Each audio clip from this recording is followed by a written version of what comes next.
Ladies and gentlemen, on this momentous occasion, let's request our Honorable Prime Minister, whom as we all know is one of the greatest orators of our times, to inspire us with his insights and vision. Sir, we are all yours.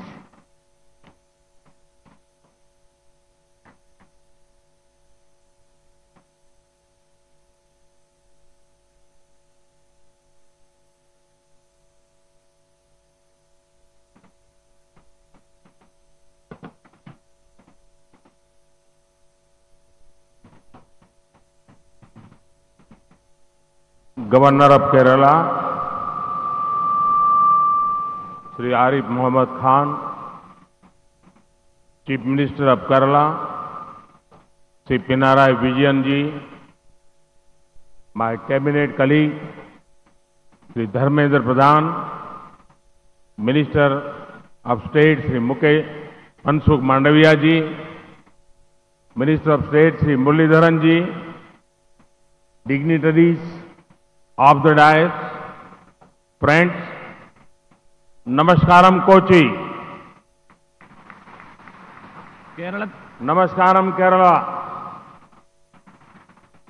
കേരളത്തിന്റെ ബഹുമാന്യനായിട്ടുള്ള governor Shri Arif Muhammad Khan അവർകൾ, ബഹുമാന്യനായിട്ടുള്ള മുഖ്യമന്ത്രി ശ്രീ പിണറായി വിജയൻ അവർകൾ, മന്ത്രിസഭയിലെ സഹപ്രവർത്തകരായ കേന്ദ്രമന്ത്രി ശ്രീ ധർമ്മേന്ദ്ര പ്രധാൻ,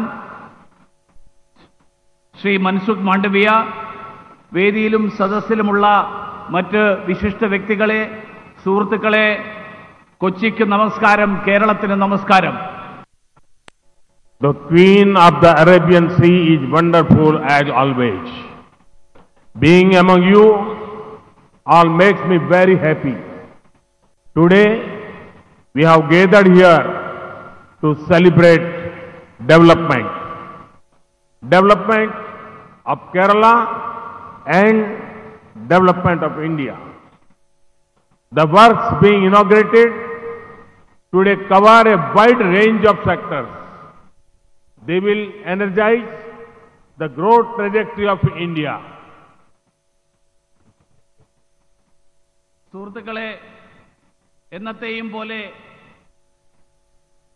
കൊച്ചി, അറബിക്കടലിന്റെ റാണിയായിട്ടുള്ള കൊച്ചി മനോഹരിയായിരിക്കുന്നു. നിങ്ങളുടെ ഒപ്പം ഇവിടെ നിൽക്കുമ്പോൾ എനിക്കേറെ സന്തോഷമുണ്ട്. കാരണം നമ്മൾ ഇന്നിവിടെ ഒരുമിച്ച് വന്നിരിക്കുന്നത് വികസനം ആഘോഷിക്കാനാണ്. കേരളത്തിന്റെയും ഇന്ത്യയുടെയും വികസനം. ഇന്നിവിടെ ഉദ്ഘാടനം ചെയ്യപ്പെടുന്ന പ്രവൃത്തികൾ വിവിധ മേഖലകളെ, ആ മേഖലകളെയൊക്കെ സ്പർശിച്ചുകൊണ്ട് ഈ നാടിന്റെ വികസനം, ഈ നാടിന്റെ പൊതുവായിട്ടുള്ള വികസനം, ആ വികസനത്തിന് ഊർജം പകരാൻ, അതിന് വികസനത്തിന് ഊർജം പകരാൻ ഉതകുന്നതാണ്. Friends, 2 years ago, I went to the Kochi refinery. This is one of the India's most modern refineries. Today, once again from Kochi, we dedicate to the nation the propylene derivatives petrochemicals complex of the Kochi refinery. This one project will help strengthen our journey toward being Atmanirbhar. Thanks to this complex, foreign exchange would be saved, a wide range of industries would gain, and employment opportunities would be generated. സുഹൃത്തുക്കളെ, ബഹുമാനായിട്ടുള്ള പ്രധാനമന്ത്രി 2 വർഷം മുമ്പ് Kochi refinery സന്ദർശിച്ചിരുന്നു. ഇന്ത്യയിലെ ഏറ്റവും ആധുനികമായിട്ടുള്ള റിഫൈനറികളിൽ ഒന്നാണ് കൊച്ചി എണ്ണ ശുദ്ധീകരണശാല. ഇന്നിതാ അതേ കൊച്ചിയിൽ ഒരു പുതിയ സംരംഭം കൂടി വരികയാണ്. കൊച്ചി റിഫൈനറിയിൽ പെട്രോ കെമിക്കൽ കോംപ്ലക്സിന്റെ ഉദ്ഘാടനം, ആ ഉദ്ഘാടനം ഇന്നിവിടെ നടക്കാൻ പോവുകയാണ്. ഈ നാടിന്റെ സ്വയം പര്യാപ്തതയിലേക്ക്, ആത്മനിർഭരതയിലേക്കുള്ള ഒരു വലിയ ചുവടുവെപ്പ് കൂടിയാണിത്. ഇത് തീർച്ചയായിട്ടും നമുക്ക് വിദേശ നാണ്യം മിച്ചം വെക്കാൻ നമ്മളെ സഹായിക്കും. മാത്രമല്ല നിരവധി അനുബന്ധ വ്യവസായങ്ങൾ ആ വ്യവസായങ്ങൾ സൃഷ്ടിക്കപ്പെടും. ആയിരക്കണക്കിന് ആളുകൾക്ക് തൊഴിൽ ലഭിക്കും. Friends, Kochi is a city of trade and commerce. The people of this city understand that time is of the essence. They also appreciate the importance of proper connectivity. That is why dedicated of ro-ro vessels to the nation is special. A distance of almost 30 kilometers on road becomes 3.5 kilometers through waterways. This means convenience up, commerce up, capacity building up, congestion down, pollution down, transport cost down. സുഹൃത്തുക്കളെ, നൂറ്റാണ്ടുകൾക്ക് മുൻപ് തന്നെ ഈ പ്രദേശത്തെ ഏറ്റവും പ്രമുഖമായിട്ടുള്ള വ്യാപാര വാണിജ്യ വിനിമയ കേന്ദ്രമാണ് കൊച്ചി. കൊച്ചിയിലെ ആളുകൾ സമയത്തിന്റെ വിലയറിയുന്ന ആളുകളാണ്.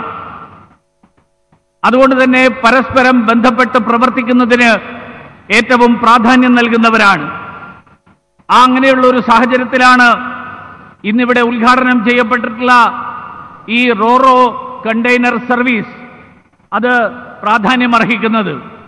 കരയിലൂടെ 30 കിലോമീറ്റർ യാത്ര ചെയ്യേണ്ടതിന് പകരം കായലിലൂടെ 3.5 കിലോമീറ്റർ യാത്ര ചെയ്തുകൊണ്ട് നമുക്ക് എത്തേണ്ട സ്ഥലത്ത് എത്താൻ സാധിക്കുന്നു. അതായത് സൗകര്യങ്ങൾ വർദ്ധിക്കുന്നു, വ്യാപാരം കൂടുന്നു, പ്രവർത്തനക്ഷമത കൂടുന്നു, അതേസമയത്ത് തിരക്ക് കുറയുന്നു, മലിനീകരണം കുറയുന്നു, യാത്രാ ചിലവ് കുറയുന്നു.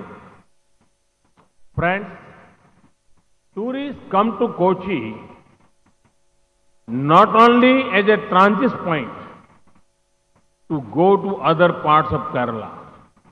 The culture, food, beaches, marketplaces, historical places, and spiritual places here are widely known. The government of India is undertaking many efforts to improve tourism-related infrastructure here.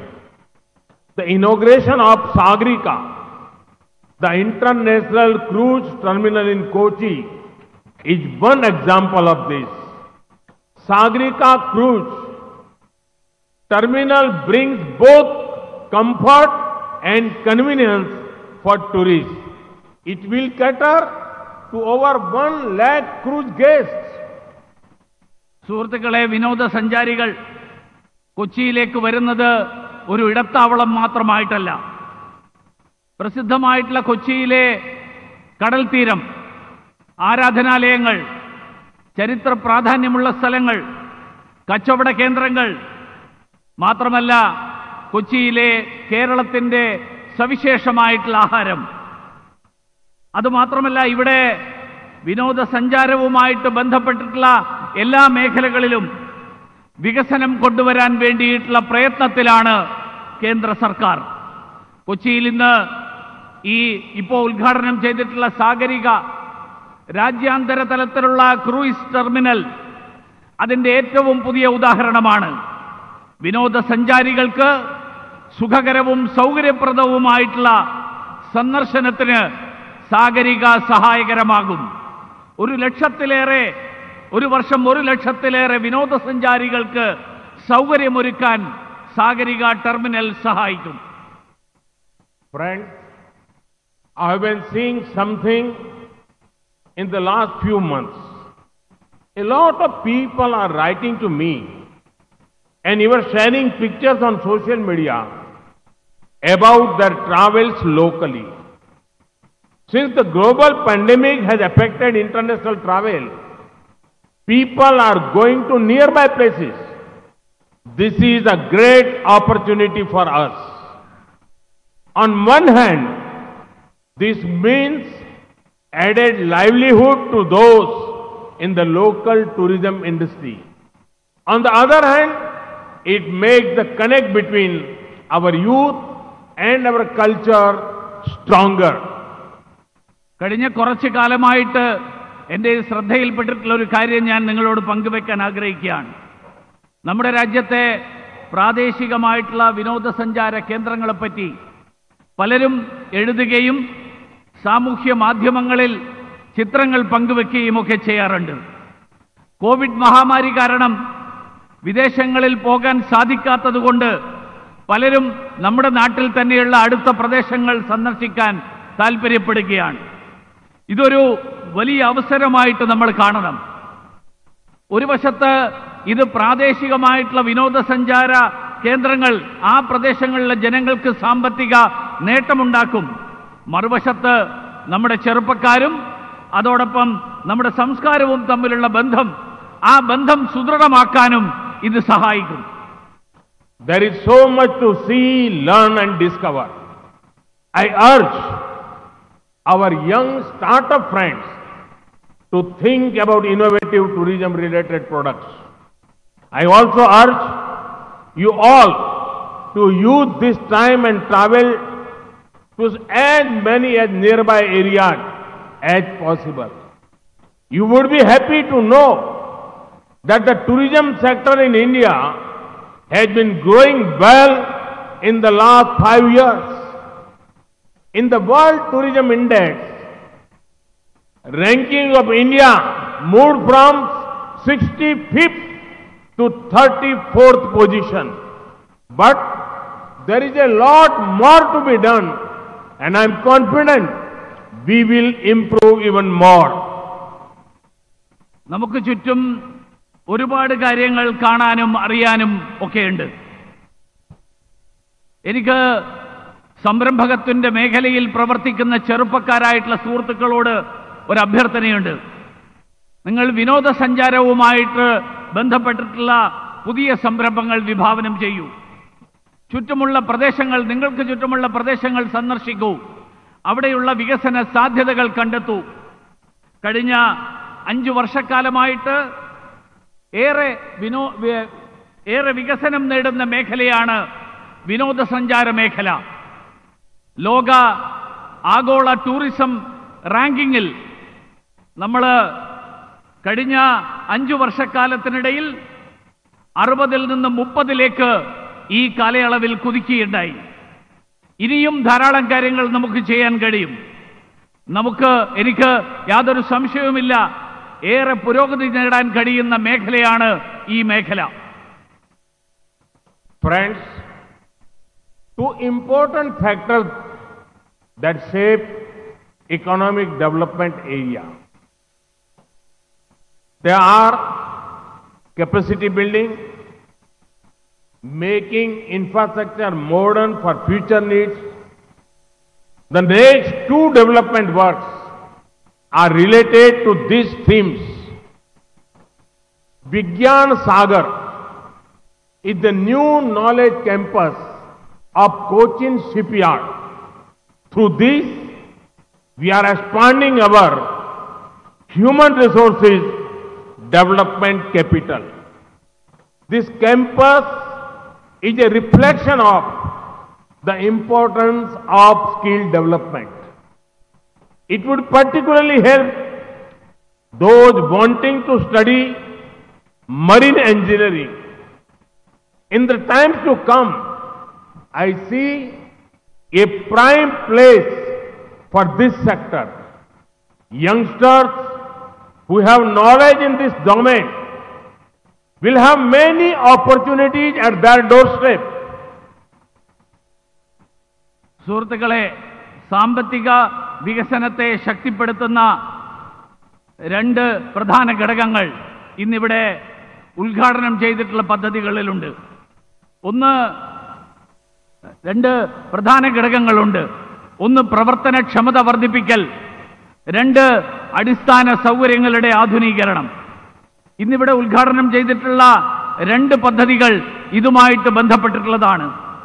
1 Cochin ഷിപ്പ്യാർഡിലെ വിജ്ഞാന സാഗർ, മനുഷ്യ വിഭവശേഷി വർദ്ധിപ്പിക്കാൻ ലക്ഷ്യമിടുന്ന പദ്ധതിയാണിത്. നൈപുണ്യ വികസനത്തിന്റെ ഭാഗമാണ് ഈ വിജ്ഞാന സാഗരം എന്ന പഠന കേന്ദ്രം. വിശേഷിച്ച് മെറൈൻ എഞ്ചിനീയറിംഗ് പഠിക്കാൻ ആഗ്രഹിക്കുന്നവർക്ക് ഇതൊരു വലിയ അനുഗ്രഹമാണ്. വരും കാലങ്ങളിൽ ഈ മേഖലയ്ക്ക് കൂടുതൽ പ്രാധാന്യം കൈവരും എന്നുള്ളത് ഞാൻ മനസ്സിലാക്കുകയാണ്. ഈ രംഗത്ത് താൽപ്പര്യവും വൈദഗ്ധ്യവുമുള്ള ചെറുപ്പക്കാർക്ക് വലിയ ഒരു അവസരമാണ് ഇവിടെ തുറന്നു കിട്ടപ്പെടാൻ പോകുന്നത്. As I said before, economic growth requires augmenting existing capacities. Here, we are laying the foundation stone of reconstruction of the South Cole berth. This would bring down logistic costs and improve cargo capacities. Both are vital for the business to prosper.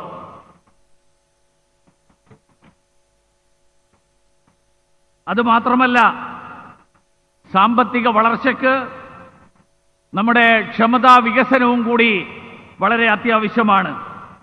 ഇന്നിവിടെ ഉദ്ഘാടനം ചെയ്തിട്ടുള്ള south coal berth, പുനർനിർമ്മിക്കുന്ന south coal berth, ആ south coal berth ഈ ദൃഷ്ടിയിൽ, ഈ ദിശയിലുള്ള ഒരു പ്രവർത്തനമാണ്. ഇത് ചെലവ് കുറയ്ക്കും, അതോടൊപ്പം ചരക്ക് നീക്കത്തിന് വലിയ മുന്നേറ്റം നൽകും, വാണിജ്യ വ്യവസായ മേഖലകൾക്ക് കരുത്തു പകരുകയും ചെയ്യും. Friends, today the definition and scope of infrastructure has changed. It is beyond only good roads, development works, and connectivity between a few urban centers. We are looking at high quality, quantity, and top quality infrastructure for the coming generations. Through the National Infrastructure Pipeline, rupees 110 lakh crore is being invested for infra creation. In that, special attention is being given to coastal parts, the northeast, and the mountain areas. Today, India is embarking on an ambitious program of broadband connectivity to every village. സുഹൃത്തുക്കളെ, ഇന്ന് അടിസ്ഥാന സൗകര്യം എന്ന സങ്കല്പം തന്നെ മാറിമറിഞ്ഞിരിക്കുകയാണ്. അതേതാനും പട്ടണങ്ങളെ മാത്രം ബന്ധിപ്പിച്ചുകൊണ്ടുള്ള ഗതാഗതവും നിർമ്മാണ പ്രവർത്തനങ്ങളും വാർത്താവിനിമയവും മാത്രമല്ല, അതിനു പകരം എണ്ണത്തിലും ഗുണത്തിലും ഉയർന്ന നിലവാരമുള്ള അടിസ്ഥാന സൗകര്യങ്ങൾ വരും തലമുറക്ക് നൽകാനുള്ള ശ്രമം കൂടിയാണ് നമ്മൾ നടത്തിക്കൊണ്ടിരിക്കുന്നത്. 110 ലക്ഷം കോടി രൂപയുടെ നാഷണൽ ഇൻഫ്രാസ്ട്രക്ചർ പൈപ്പ് ലൈൻ പദ്ധതി അതിനു വേണ്ടിയിട്ട് വിഭാവനം ചെയ്തിട്ടുള്ളതാണ്. അതിലൂടെ തീരപ്രദേശങ്ങളിൽ മാത്രമല്ല, മറ്റ് മലമ്പ്രദേശങ്ങളിലും അതോടൊപ്പം വടക്ക് കിഴക്കൻ സംസ്ഥാനങ്ങളിലുമൊക്കെ അത്യാധുനിക സൗകര്യങ്ങൾ, ആ സൗകര്യങ്ങൾ ലഭ്യമാക്കാനുള്ള പ്രവർത്തനമാണ് നടക്കുന്നത്. ഇന്ന് ഭാരതം ഒരു വലിയ സ്വപ്നത്തിലേക്ക് കാലെടുത്ത് വെച്ച് കഴിഞ്ഞു. ബ്രോഡ്ബാൻഡ് കണക്ടിവിറ്റി എന്നുള്ള സ്വപ്നത്തിലേക്ക്. Likewise, India is devoting topmost importance to developing our blue economy. Our vision and work in this sector includes more ports, improving infrastructure in current ports, offshore energy, sustainable coastal development, coastal connectivity. സമുദ്ര വിഭവങ്ങളെ ക്രിയാത്മകമായി ഉപയോഗിക്കുന്ന സമുദ്ര സമ്പദ് വ്യവസ്ഥ, അതാണ് ഇന്ത്യയുടെ ലക്ഷ്യം. ആത്മനിർഭര ഭാരതത്തിലേക്കുള്ള കുതിപ്പിനെ ഇത് വേഗത്തിലാക്കും. സമുദ്ര സമ്പദ് വ്യവസ്ഥയുടെ ഭാഗമാണ് തുറമുഖ വികസനം. അതോടൊപ്പം തീരദേശങ്ങളെ ബന്ധപ്പെടുത്തൽ.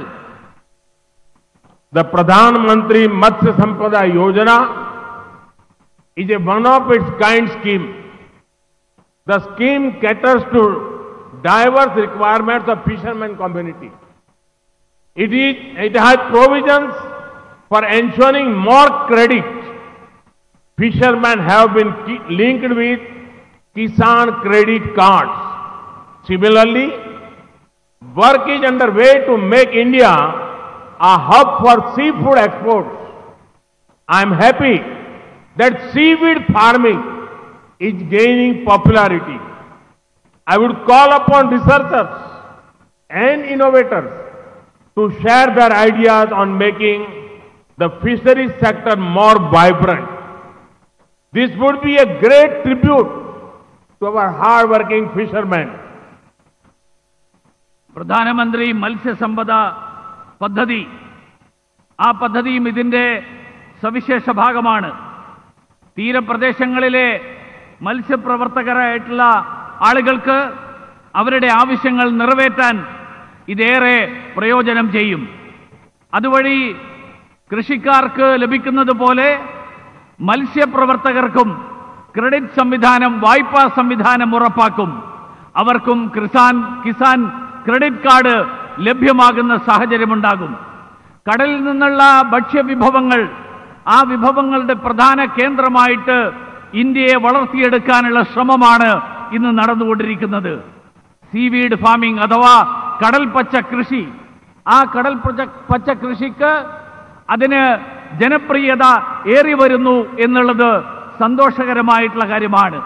ഈ മേഖലയിൽ മത്സ്യബന്ധനവുമായിട്ട് ബന്ധപ്പെട്ടുള്ള വിഷയങ്ങളിൽ കൂടുതൽ സംരംഭകരും ഗവേഷകരുമായിട്ടുള്ള ആളുകൾ അവരുടെ പ്രവർത്തനങ്ങൾ കേന്ദ്രീകരിക്കണം, അവർ മുന്നോട്ട് വരണം എന്നാണ് എനിക്ക് അഭ്യർത്ഥിക്കാനുള്ളത്. അത് തീർച്ചയായിട്ടും മത്സ്യബന്ധന മേഖലയിൽ പ്രവർത്തിക്കുന്ന അധ്വാനശീലരായിട്ടുള്ള മത്സ്യപ്രവർത്തകർക്ക് അവർക്കതൊരു വലിയ അനുഗ്രഹമാകും എന്നുള്ള കാര്യത്തിൽ സംശയമില്ല. Friends, this year's budget had devoted significant resources and schemes that will benefit Kerala. This includes the next phase of the Kochi Metro. This metro network has come successfully and has set a good example of progressive work practices and professionalism. സുഹൃത്തുക്കളെ, ഈ വർഷത്തെ കേന്ദ്ര ബജറ്റിൽ കേരളത്തിന് ഏറെ പ്രയോജനം ചെയ്യുന്ന നിരവധി പദ്ധതികൾ, അതിനുവേണ്ടിയിട്ടുള്ള പണവും വകയിരുത്തിയിട്ടുണ്ട്. കൊച്ചി മെട്രോയുടെ അടുത്ത ഘട്ടം അതിന്റെ ഭാഗമാണ്. മെട്രോ ഗതാഗത സംവിധാനത്തിന്റെ വിജയം, ഒന്നാം ഘട്ടത്തിന്റെ വിജയം, ആ വിജയം നമ്മുടെ കഴിവിന്റെയും കാര്യപ്രാപ്തിയുടെയും ഉത്തമമായിട്ടുള്ള ഉദാഹരണമാണ്. Friends, the year gone by made humanity face a never seen before challenge. Powered by 130 crore Indians, our nation's fight against COVID-19 has been spirited. The government was always sensitive to the needs of the Indian diaspora, especially in the Gulf. സുഹൃത്തുക്കളെ, മനുഷ്യരാശി ഈ കഴിഞ്ഞ വർഷം മനുഷ്യരാശി നമ്മൾ ഇന്ന് വരെ കണ്ടിട്ടില്ലാത്ത തരത്തിലുള്ള പ്രതിസന്ധികളിലൂടെയാണ് കടന്നുപോയത്. രാജ്യത്തെ 130 കോടി ജനങ്ങളുടെ കൂട്ടായിട്ടുള്ള പരിശ്രമം കൊണ്ട് കോവിഡ് മഹാമാരിയെ ഫലപ്രദമായിട്ട് ചെറുക്കാൻ നമുക്ക് സാധിച്ചു. ഗൾഫ് രാജ്യങ്ങൾ ഉൾപ്പെടെ വിദേശങ്ങളിലുള്ള ഇന്ത്യക്കാർ, പ്രവാസികളായിട്ടുള്ള ഇന്ത്യക്കാർ, അവരുടെ ആവശ്യങ്ങൾ അറിഞ്ഞുകൊണ്ടുള്ള പ്രവർത്തനമാണ് കേന്ദ്ര സർക്കാർ നടത്തിക്കൊണ്ടിരിക്കുന്നത്. India is proud of our diaspora in the Gulf. It has been my honor to spend time with them during my previous visits to Saudi Arabia, Qatar, UAE and Bahrain. I shared meals with them, interacted with them. As a part of the Vande Bharat mission, over 50 lakh Indians came back home. Many of them were from Kerala. It was our government's honor to serve them in such a sensitive time. ഗൾഫിലുള്ള നമ്മുടെ സഹോദരന്മാർ നമ്മുടെ രാജ്യത്തിന്റെ അഭിമാനമാണ്. കഴിഞ്ഞ വർഷങ്ങളിൽ Saudi Arabia, Qatar, UAE, Bahrain തുടങ്ങിയ Gulf രാജ്യങ്ങൾ സന്ദർശിച്ചപ്പോൾ അവരോടൊത്ത് സമയം ചെലവഴിക്കാനും അതുമാത്രമല്ല അവരോടൊപ്പം ഭക്ഷണം പങ്കിടാനുമൊക്കെ എനിക്ക് കഴിഞ്ഞത് വലിയൊരു സൗഭാഗ്യമായിട്ട് ഞാൻ കാണുകയാണ്. അവരെ തിരിച്ചു കൊണ്ടുവരാൻ, സുരക്ഷിതരായിട്ട് തിരിച്ചു കൊണ്ടുവരാൻ വേണ്ടി ആവിഷ്കരിച്ച വന്ദേ ഭാരത് മിഷന്റെ ഭാഗമായി 50 ലക്ഷത്തോളം ഇന്ത്യക്കാരെ അവർ സുരക്ഷിതരായിട്ട് തിരിച്ചു വന്നു. അതിൽ പലരും, വലിയൊരു സംഖ്യ മലയാളികളാണ് എന്നെനിക്കറിയാം. അവർക്ക് വേണ്ടിയിട്ട് വേണ്ട രീതിയിൽ പ്രവർത്തിക്കാൻ കഴിഞ്ഞു എന്നുള്ളത് വലിയൊരു ഭാഗ്യമായിട്ട് ഞാൻ കരുതുകയാണ്. In the last few years, the government of various Gulf nations have also kindly released many Indians who were sadly in prisons there. The government will always speak up for such people. I would like to thank the governments of the various Gulf nations for their sensitive approach to this subject. Gulf kingdoms responded to my personal appeals and took special care of our community. They are giving priority to the return of Indians to the region. We have set up air bubbles to facilitate that processing. Indians working in the Gulf should know that the full support of my government is there to ensure their welfare. കഴിഞ്ഞ ഏതാനും വർഷങ്ങളിൽ Gulf രാജ്യത്തെ തടവറകളിൽ കഴിയുന്ന നിരവധി ഇന്ത്യക്കാരെ മോചിപ്പിക്കാൻ അതിനു വേണ്ടിയിട്ട് അവിടുത്തെ ഭരണാധികാരികൾ തയ്യാറായി എന്നുള്ളതും ഞാൻ ഈ അവസരത്തിൽ സൂചിപ്പിക്കാൻ ആഗ്രഹിക്കുകയാണ്. അങ്ങനെയുള്ള ഇന്ത്യക്കാർക്ക് വേണ്ടിയിട്ട് എല്ലായ്പ്പോഴും ശബ്ദമുയർത്താൻ കേന്ദ്ര സർക്കാർ തയ്യാറാണ്. അതുമാത്രമല്ല, ഈ സന്ദർഭത്തിൽ ആ രാജ്യങ്ങളിലെ ഭരണാധികാരികളോട്, നമ്മുടെ അഭ്യർത്ഥനകളോട് അനുഭാവപൂർവ്വം പ്രതികരിച്ച ആ രാജ്യത്തെ ഭരണാധികാരികളോട് ഉള്ള നന്ദി രേഖപ്പെടുത്താൻ കൂടി ഞാൻ ഈ അവസരത്തിൽ ആഗ്രഹിക്കുകയാണ്.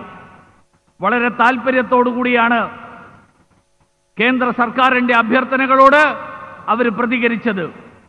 അതുമാത്രമല്ല, ഇന്ത്യക്കാരെ തിരിച്ചു കൊണ്ടുവരുന്നതിന് അതിന് മുൻഗണന നൽകാനും അവർ തയ്യാറായി. മാത്രമല്ല, അതിനു വേണ്ടിയിട്ട് നമ്മൾ എയർ ബബിൾ എന്നുള്ള നിലയിൽ വിവിധ രാജ്യങ്ങളെ ഇന്ത്യയുമായിട്ട് ബന്ധപ്പെടുത്താനുള്ള സംവിധാനവും നമ്മൾ ഏർപ്പെടുത്തി. ഗൾഫിലുള്ള ഇന്ത്യക്കാരോട് ഒരു കാര്യം സൂചിപ്പിക്കാൻ ആഗ്രഹിക്കുകയാണ്.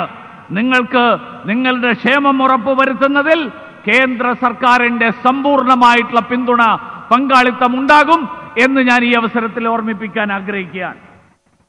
Friends, we are at a historic point today. Our actions today will shape our growth trajectory in the years to come.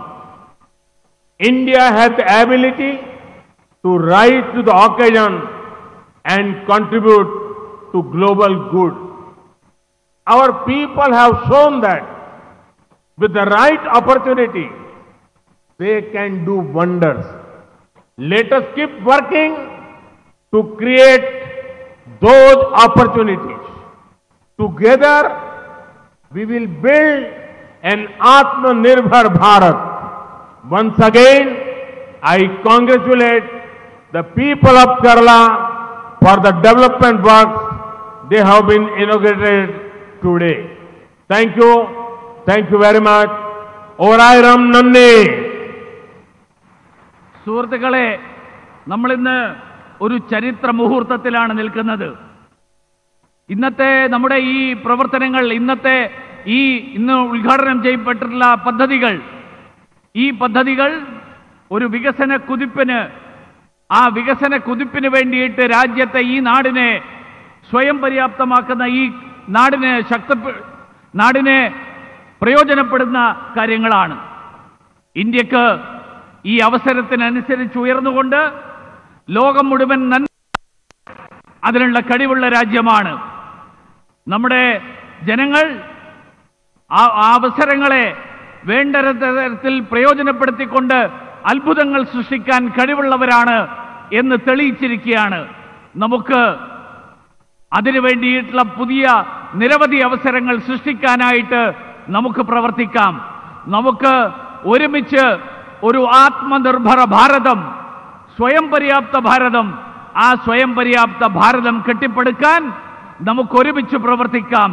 കേരളത്തിലെ ജനങ്ങൾ കഠിനാധ്വാനികളായിട്ടുള്ള ഈ വികസനത്തിന്റെ മേഖലയിൽ, വികസനത്തിന്റെ ഈ കുതിപ്പിന് ശക്തി പകരുന്ന കേരളത്തിലെ മുഴുവൻ ജനങ്ങളെയും ഒരിക്കൽ കൂടി അഭിനന്ദിച്ചുകൊണ്ട് ഞാൻ അവസാനിപ്പിക്കുന്നു.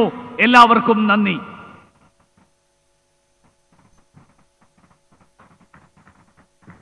Thank you, sirs.